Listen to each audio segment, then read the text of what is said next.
UKLO 1 year masters. No IELTS required up to 5 years visa. High visa success rate. లేని కానీ మీరు ఎప్పుడు real estate లో చేయలేదని మీరు చాలా సార్లు చెప్పారు. అండ్ అఫ్ కోర్స్ మీరు చేసింది కూడా అది. అలాంటి వాటికి జోలికి పోలేదు ఇప్పుడు కూడా.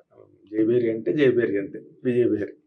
కానీ ఇటీవల రోజుల్లో ఇప్పుడు మన ఈ మధ్య నడుస్తున్న ఈ హైడ్రామా ఏదైతే ఉందో దాని మీద మీ తాలూకా ఒపీనియన్ ఏంటి సార్? అంటే డెఫినెట్ గా వాటిని ట్యాంక్స్ అన్ని కూడా ప్రొటెక్ట్ చేయాల్సిన అవసరం ఉందండి. వాటి రోజున ఏంటంటే మనకి ప్లానింగ్ లేకుండా సిటీలు పెరిగిపోయినాయి. ఇప్పుడు చాలా చోట్ల హైటెక్ సిటీలు కట్టేటప్పటికి ఇక్కడ రోడ్లు కూడా లేవు. అప్పుడు వేసారు, రోడ్లు వేసారు, బాగానే ఉంది. మరి ఇది ఏంటికి బాత్రూమ్లకి డ్రైనేజీలకి ఏమి లేవు. మేము సైట్లోనే ఒక పక్కన ఒక డ్రైనేజ్ లాగా కట్టుకొని దాంట్లోనే ప్లాంట్ కూడా పెట్టుకొని సంవత్సరానికి ఒకసారి ఆ వాటర్ అంతా తీసుకెళ్ళి లారీలో డ్రైవ్ చేసి బయట పారబోస్తున్నాం. అట్లా చేసుకుంటూ వచ్చాం. అవి ఏమి అలవాట్లు లేవు, ఇప్పుడు కూడా లేవు ఫెసిలిటీస్, అయినా చేసుకుంటూ వస్తున్నాం. ఎందుకంటే మన దగ్గర మన నమ్మకంతో మన దగ్గరకు వచ్చి కొనుక్కున్నాడు. ఏ విధమైన ఇబ్బంది పడకూడదు. అన్నీ గవర్నమెంటే చేయాలంటే గవర్నమెంట్ చేయలేదు. కొంతవరకు మనం కూడా బిల్డర్గా కూడా మనం చేసుకోవాల్సి వస్తుంది. అలాంటివన్నీ కూడా చేశాం కాబట్టి వాటి రోజున ఎవరు ఏలెత్తి చూపించే అవకాశం లేకుండా ఉన్నామంటే అదే. ఇప్పుడు ఈ హైడ్రా అనే దాన్ని చాలా స్ట్రిక్ట్గా ఫాలో అవుతున్నారు. ముఖ్యమంత్రి గారు రేవంత్ రెడ్డి గారు బ్రదర్ది కూడా అట్లాంటి దగ్గర ఉందని అంటే వెంటనే కొట్టేయండి అన్నాడు ఆయన. ఓన్ బ్రదర్ హౌస్ కూడా. అవును సార్.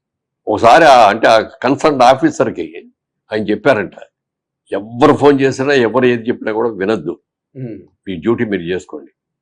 నేను స్వయంగా నీకు ఫోన్ చేస్తే కూడా నువ్వు ఆగకు. ఏ చీఫ్ మినిస్టర్ ఈ మాట అన్నాడు అందులో. నేను ఫోన్ చేసి అది వద్దు ఆపండి అని అంటే కూడా మీరు లెక్క చేయదు. You do your job.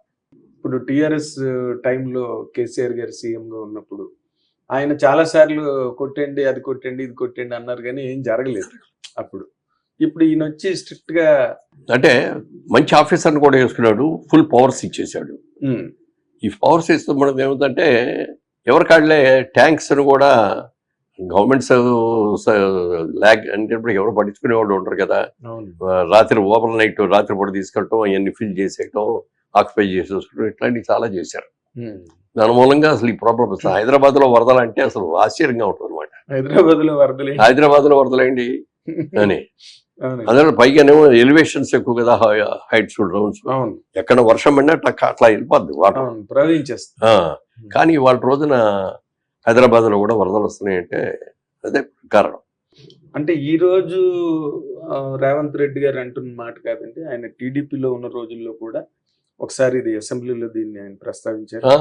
And తర్వాత ఇంకొక సందర్భంలో కూడా ఆయన సీఎం కాకముందు కూడా ఈ విషయాన్ని ప్రస్తావించిన వీడియోలు ఉన్నాయి సార్ ఆన్లైన్ లో. ఇప్పుడు ఆయన చేస్తున్న దాని మీద విపరీతమైన విమర్శలు అన్నవి కూడా బాగా వస్తున్నాయి సార్. దాని మీద మీ అంటే విమర్శలు ఎన్ని వస్తున్నాయో ఎప్రిసియేషన్ కూడా అంతకంటే ఎక్కువ వస్తుంది.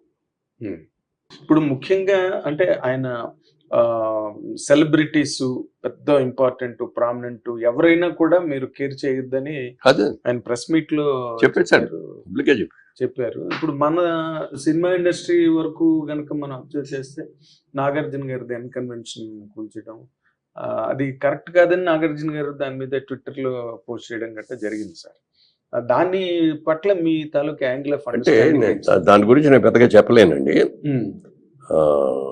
చెరువు అది ఉంది, బట్ ఇది వాళ్ళ ల్యాండ్గా మాత్రం అది పట్టాలండి, అందులో డౌట్ లేదు. ఓకే, ల్యాండ్ పట్టాలండే కొనుక్కున్నారు. అయినా గతంలో ఉన్న రాజశేఖర రెడ్డి గారు ఉన్నప్పుడు కానీ, కేసీఆర్ గారు ఉన్నప్పుడు కానీ, కేటీఆర్ గారు కానీ వాళ్ళందరూ కూడా హెల్ప్ చేశారు, కాదని అంటలా. కాకపోతే ఏంటంటే అక్కడ ఇవన్నీ అవటం మూలంగా ఎక్కడెక్కడ కన్స్ట్రక్షన్ రావటం మూలంగా చెరువుల్లోకి నీళ్లు వెళ్ళట్లేదు, రోడ్ల మీదకి వచ్చేస్తున్నాయి అనే దాని మీద తీసుకున్నారు ఇది. ఓకే, ఇప్పుడు అదే